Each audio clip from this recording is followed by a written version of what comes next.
welcome. Welcome to Bay Focus. Thank you for tuning in. Well, I have my coffee, as I always do. We want you to just join in, get comfortable, and enjoy today's program. In just a few moments, you're going to meet two ladies that have done an amazing thing, starting a nonprofit called Two Grateful Hearts, providing adaptive classes for people with disabilities. Wow. What you want to know what that is, because it's so comprehensive. Their story is so unique and incredible, how they saw a need and filled it. It's incredible. But before we talk with them, as you know, Elise Nicole, our reporter for Bay Focus, is out and about here throughout Central Florida providing a special reports called Treasures by the Bay. And we've been showing you kind of a best of this summer of some of her reports. So let's take a look at another one from the Florida Aquarium. Tropical. Tranquil. Triumphant. Treasures by the Bay with Elise Nicole. The Florida Aquarium boasts many amazing exhibits and extraordinary animals from right here in Tampa Bay's own backyard to exotic places all around the world. Come on out and see the new tide pool and celebrate 30 amazing years engaging the community. Hi, this is Elise Nicole reporting for Bay Focus and Treasures by the Bay, and we are here in downtown Tampa Bay at the beautiful, amazing Florida Aquarium with sea turtles, stingrays, sharks, colorful fish, and all manner of beautiful wetlands animals and beautiful people.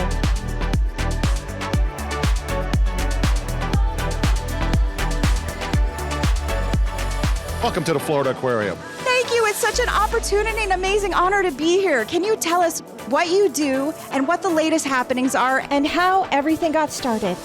Well, we're celebrating our 30th anniversary, and we're really excited about that. On March 31st, 1995, we opened our doors, and we haven't looked back. We've engaged the community with our shared purpose to really safeguard marine wildlife while engaging in our community through conservation and education. We're really proud to be part of this amazing and vibrant community. Awesome. What are some of the things you have coming down the pike that viewers can come out and see and get excited about? Well, we just opened up some great exhibits. Recently, we opened up the tide pool, though. We're also having a great expansion. We have a $45 million sea change expansion that's going to really have an amazing exhibits added to what we have already. And that includes sea puffins. That includes California sea lions and a larger space for our African penguins as well. So we're really excited to continue the phased openings that we've had already with the other exhibits I mentioned earlier. Wow. I love penguins. They're like one of my favorite, next to sharks, as long as they don't bite me. Tell us about what you've kind of been a part of here. Really being present, supportive, and make sure that we're there in untraditional roles. We've engaged kids from our neighborhoods who've had the chance to come in and be in the exhibit. We have a community sea trek program where kids get to actually, you don't even have to know how to swim. You can just come on in, put a helmet over, and you get to be in the exhibit with the actual fish and with our turtle, Sheldon, in our Hard to See exhibit. And it was so transformative because you want everyone to have that connection because it's such a wonderful thing to be part of nature and to fight for nature, that one of the kids said, now I know how Neil Armstrong felt when he went on the moon. So that's the kind of transformative kind of experience that we want you to have here at the Florida Aquarium. We had a record number of sea turtles that we saved this year. We also have coral reefs that we're doing, that we have an amazing program that we are one of the first organizations that actually reproduce corals on land. In the world. So now they've expanded that, and we are working at, we have expanded our footprint and our reach. We have 670 different species. We have 19,000 different animals here. And if you haven't been here for a while, come on over. We want to see you because we've been doing some exciting things. And exciting new creatures you may never have touched before. Now onto the tide pool. My name is Brett. I'm one of the associate curators here at the Florida Aquarium. So I work with a lot of different animals, including this brand new tide pool that we're just opening that's right behind us. So it's very, very unique. It's 60 feet long, has over 200 different animals coming from the Pacific Northwest. They're cold waters, so they're 55 degrees, a little chilly. So to bring the Pacific Northwest here to us Floridians and our guests here in Florida, to be really good stewards for their species. How did you attain all of these animals? How did you get them here? So we get them in a lot of different ways. So we work with certified and accredited collectors in different parts of the country and the world to bring these animals to us in a very particular manner where we know how they get here and everything about them. I'm very excited about this, and there's a lot of really unique animals. We have over 200 different animals in this 4,000-gallon habitat here behind us.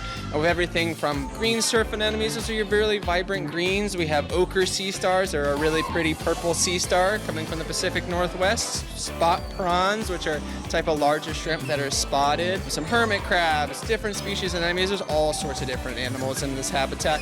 One of my favorite parts of this is the surge. So if you look behind me, there's a surge that mimics what it is naturally for these animals to give them that natural portion of their environment. And it goes off every 30 seconds to mimic that wave. So it's a really big wave. You can probably hear it or see it behind me. And then another really interesting part that I really think is a unique portion of this habitat is the mural behind us. So it's a hand-painted mural that mimics daytime and nighttime scenes. So every 12 minutes it's going to change from a daytime to nighttime. It's actually painted twice, with a normal paint as you normally would see in the daytime and fluorescent paint at night that's going to make all those colors pop, the stars and all the different details. The stars are out twinkling right now. I can see them. And the moon. That is just stunning. Why don't you close us out and invite everyone here? So I invite you everyone to come out and see this new immersive habitat here at the Florida Aquarium and really enjoy it for yourself. Thank you so much, Elise, for that report. That's just one of my favorite places of my family's is the Florida Aquarium. I know you enjoyed that. Well, as promised earlier in the show, we are going to introduce you to an organization, a nonprofit organization called Two Grateful Hearts. And we're going to explain that in a moment because we have those two grateful hearts with us, although I think the name probably goes beyond that. Right next to me, the co-founders of this organization is Tina Tallman, PTA, and I'm going to put that title after you. And next to you is your partner in this nonprofit and in your business as well, Ann Holdsworth, PT. Thank you both. And those are terms that I know some of you will recognize. You are physical therapists. So we want to make sure to give you the right title. Welcome. Thank you. To Bay Focus, both of you. We're so excited to have you. You know, one of the things we've done on the show over the years is try to let our viewers know, families that are working with and people that need to try to find resources available if they have special needs situations. And you are one of those. So I don't know which one of you two, I'm just going to throw it to you. But, you know, Ann, if you want to jump in at any point too, tell us what is Two Grateful Hearts and a little bit of the history of this organization and the name. So Ann and I started with a physical therapy clinic called Me and You Abilities Academy, and we started that in 2020. And we decided that we wanted to give back some more with classes, being able to do more group settings, socialization. So we created some classes. We do cardio drumming, yoga classes, balls classes, boot camps. Am I missing anything? A 4-hour class where we add mind, muscles, emotions. So people are there 4 hours for a longer period of time to really focus on different aspects of life. Yeah. Okay, so and we're going to show some of those in a moment, because what you guys do, well, this is a term we want to use. These are private adaptive exercise. Well, you do some exercise lessons, but adaptive classes, small and large groups. You're trying to hit it with mind, what muscles and motion. You're trying to create opportunities for socialization, community outings. You do all of that. But what triggered that with you guys? Why did you see that this wasn't happening? The resources weren't there? And tell us your thoughts on that.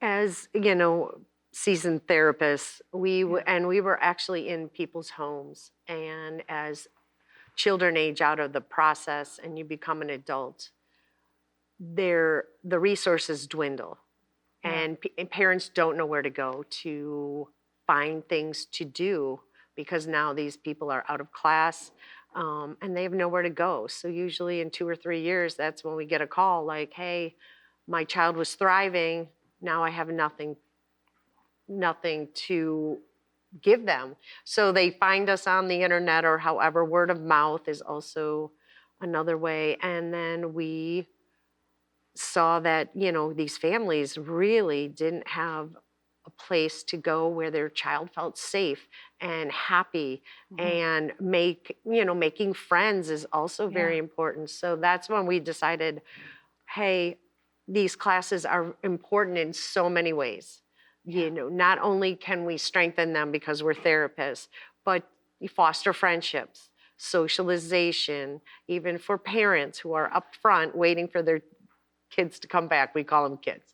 And they're developing, hey, I need a neuro doctor or neurologist for my child, finding doctors, all sorts of community resources that people don't know where to go. Yeah. There's a very huge need in that, in our area alone. That is, some ways it's surprising. You would think there would be this network, of things that people could access. But you do some specific things. Are you dealing? What are the age group that you deal right now with Two Grateful Hearts? I know with your physical therapy practice, you have, like you said, you have that whole thing that you do. But with Two Grateful Hearts, who can get involved with that? We're looking for pretty much 12 and up to be able to join our program. Right now, mainly we are 20-something and up for who is attending our program at this point. Yeah. So, but we're actually ready to start seeing some of these other ones that have. We just want them to be able to walk in and feel that special place that we've created, where they do feel safe. And so sometimes they're transitioning between the child to now they're a teenager, and then they become an adult. So we're pretty much looking to expand on that. And this is you guys are a nonprofit, so this is at no cost to the people that come, or is there a cost? There's a a cost, but you still have to have donations to help. Yes. So that as well. So it's basically Like a sliding scale. Yeah. So, and you come to us, and it's more of a honesty scenario, lack of a better term. That you obviously, we want to be able to help the people that truly don't have the funds to be able to come into our clinic, with the option of, we do have families that do pay privately as well. Yeah. Okay, so you have both. You have where it's a pay, and then you also have nonprofit. People can donate and contribute to what you're doing to cover more of the costs. All right, you have. I want to find out this. Then we're gonna do some things where we can show some pictures too for our viewers. But where do you do this? I mean, where do you hold these classes and where people can come? We have a clinic right down the road on Almerton, Starkey, and Tall Pines. And we have a 4,500 square foot clinic. We have about 3,000 square feet that's open gym. Fantastic. Yes. So we also have the areas where we have mat tables, and we have elliptical machine, a bicycle. We have just about, so that's where we do everything. All right, so is that where you do your physical therapy business as well, plus the nonprofit? Yep. So that's a great combination. And of course, your expertise. All right, now one of the things that we mentioned that they do, Two Grateful Hearts as an overview, is adaptive fitness, functional movement, cognitive engagement. These are terms, social connection. But one of the things that we're showing some visuals as we talk about this. You're helping to empower abilities, reach triumph and success. What do you mean by that? How do you measure that? How do you measure that they're reaching the goal? And I think it's so many ways, like smiles on their faces. Yeah. Parents, just in tears that we've finally found a place that my child is thriving. That is huge to our hearts. Yeah. Seeing someone, we have a lady in a wheelchair, and sometimes we put her in a gait trainer, so she has a chest harness, and she walks, and for the first, people are like, oh, I never knew you could stand or walk.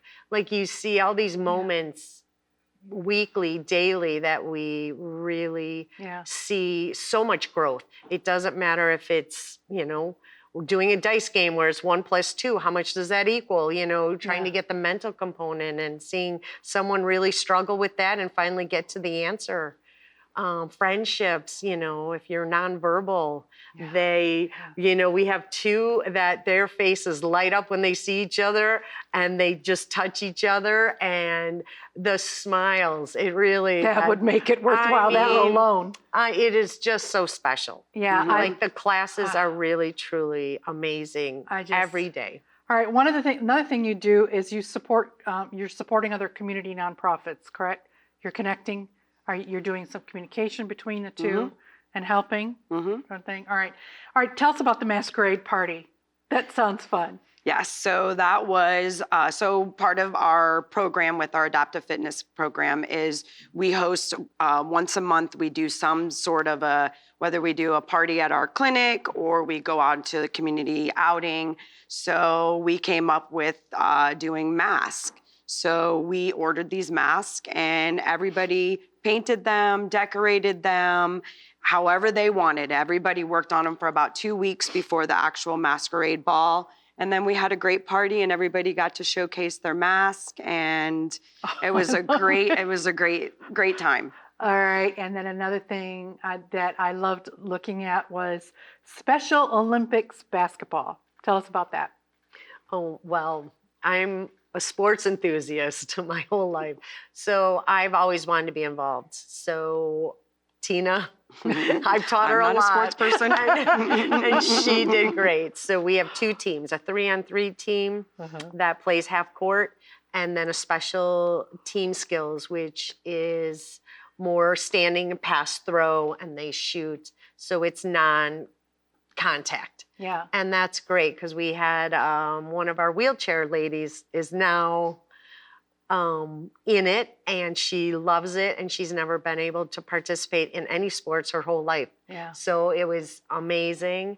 Wonderful. And then, our teams change and we do very well. And every practice, we come together at the end and we put our hands in and we count to 3 and we call ourselves the mismatch maniacs. So that's okay. I love that. That was like the mismatch movement classes. Is that all part of it? Yes. That includes the basketball, everything. Yes. All right. Now, another thing you do, and we're kind of hitting these things pretty quickly now, yoga. Right? Yes. That's another one. Yes. That would probably be something to teach. But there's something that looks really interesting too. What is balls? Well, that's my class. Okay. And of course, Tina, you feeling a little left out here? Actually, I will say when we started, I'm not the sports person, but when I had to cover for Ann when she went on vacation, it was terrible. The first time I did it. So I just recreated when Coach Tina is teaching it, it's Sucky Balls class. But now we've upgraded. I've done it long enough. But yes, that is. All right. So what is that? That's so fun. Like I said before, I love sports. Yeah. So that was right up my alley. I can do soccer. We do sometimes basketball. We do pool noodle hockey. Wow. We throw beanbags at targets. We fling rings at each other and targets. Ping pong balls into buckets. It's a variety. That'd be so fun. Yeah. Well, and you're staying active. It's all movement. Yes. And then you do drumming. What drumming? Am I saying that right? It's a cardio drumming. Yeah. What is that? Well, it's loud. And it's loud. Yes. All right. So we have therapy balls in buckets, just like other cardio drumming classes. And it's just rhythm, coordination, motor planning, like all these things that are important. For their brains. Yeah, for the brain and the music. Mm-hmm. Oh my God. Yeah. Sometimes people just drop their drumsticks and start dancing. Yeah. Well, that's really makes it so much more fun when you have the music involved too. Wheelchair races. Do you actually do wheelchair races?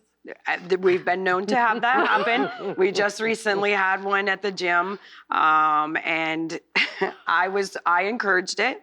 And I wasn't paying attention, and he went right into a tether ball that was hanging there. So the whole thing, but he did win.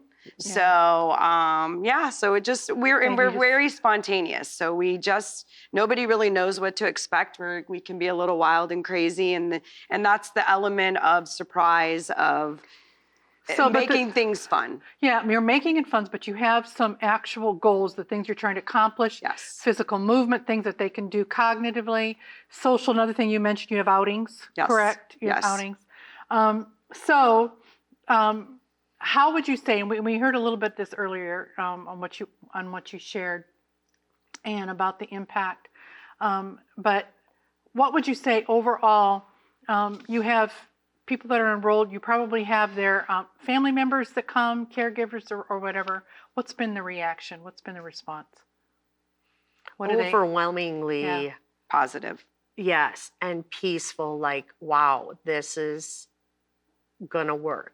Yeah. I mean, it's overwhelming. Is this weekly? They come every week, or how often? Sometimes they're daily. Daily. So it just depends. Again, we're interacting between the therapy sessions plus the gym. Yeah. So we, like on Thursdays, we have a whole luncheon. We have a whole group of them that come in and have lunch with us. So we're also promoting the growth we've seen there is one client that was having a lot of difficulty with noise and people interrupting her, and she didn't know how to handle all of that. So again, we've created she now knows how to handle somebody interrupting her, creating just a very positive outcome. So everybody who's there they love it. I mean, they're just very... And do you see yourself now in the future expanding this? How do you we're obviously going to get the word out here today. You want more people to know. Absolutely. Yeah, about please come visit. And can you get referrals from other organizations too? Yes. That you work with? Yes. All right, and down to our last couple minutes here, we want to make sure our viewers know how they can help, how they can connect. What are some of your greatest needs? What are ways they can help and get involved? Well, we're getting ready to have our second annual fundraiser, which we called that last year was the first time we did it, Walk and Roll, where we just did a walk at our gym and promoted what we did and had a great time. So really monetarily to be able to continue to be able to add more people into our program and volunteers. Volunteers. I was wondering, I was going to ask that. And that's a big element also, but it's, what our only requirement is that you commit to it, because the friendships are almost immediate. If someone bonds with someone, it's hard to have them only there for, a month or two. There are some special bonds. That's an important thing, is to say you would like and you'll train the volunteers. You'll, I'm sure, do whatever is needed. But you really want people to come alongside you that will kind of commit to this, right? It's not just that we do for 1 week and are gone. Right. That's very important. Well, that's one of the things that is the requirement. We always let them know, these guys, I'll fall in love with you guys. Yeah. And so then you become their friend. So they want a commitment, or we want a commitment from you somewhat the best that you can. Obviously, we understand with the high school students, they're going to be a short time with us, but... So you will take young adults to come in and to come and help and learn and all this. I think that would be such a great experience. It is. Everyone who has done it. We've had probably 5 or 6 come through. And we still at lunch, hey, have you heard from so-and-so? They still want to know how they're doing in college. And when are they coming to visit? That's just a great way to wrap this up. So if we're going to say people can donate financially, but they can also volunteer and become a partner and be connected to these people in need. And I just want to applaud both of you. I think one of the things that was intriguing to me about Two Grateful Hearts, which can we just give a shout out to these shirts? We've got to show these shirts. They are so sharp and so colorful. I love it. Was that here you're working away in your physical therapy careers, and you see this huge hole, this gaping hole of services needed to get people with disabilities engaged in special needs, physically, mentally, socially. Thank you so much for doing that. We so appreciate it. And stay tuned on the screen. You're going to see how you can contact Two Grateful Hearts.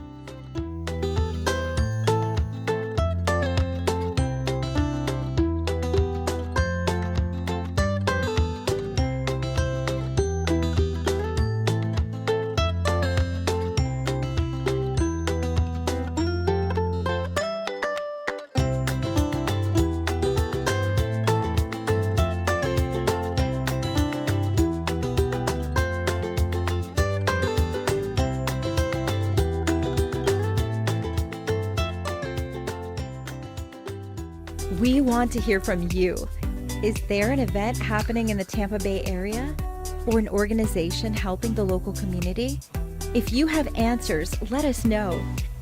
Email us at darleneg@ctnonline.com. Find us online at ctnonline.com/bayfocus or follow us on Facebook at Bayfocus TV.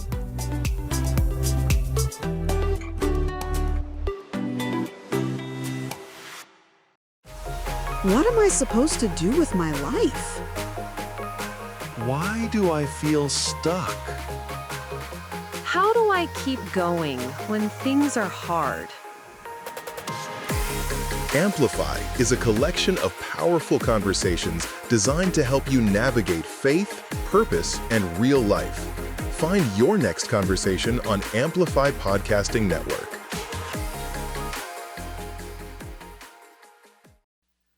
Well, now you just saw also a spot that we put into the show promoting our Amplify Podcasting Network. We want you to check that out. We have some great podcasts that CTN is doing. But I also want to thank you for tuning in today. We're honored to have had two grateful hearts with us today and what they're doing to help people with special needs. I'm always thrilled to see when people see a need and they just fill it with creativity and solutions. For people and families that need it. And this was a great organization you can support in what they're doing. And I want to thank Elise too, as she does her reports out in the community and does so many different creative things. And she's working on some reports even now for you to get just a glimpse of this beautiful area and some of our landmarks. She's also out covering various events, both in the Christian community and non-faith-based community. She's out there covering our local area. Thank you for tuning in. I want to hear from you. You can see on the screen how you can do that, and we hope you have a wonderful week. We will see you next week. May God richly, richly bless you.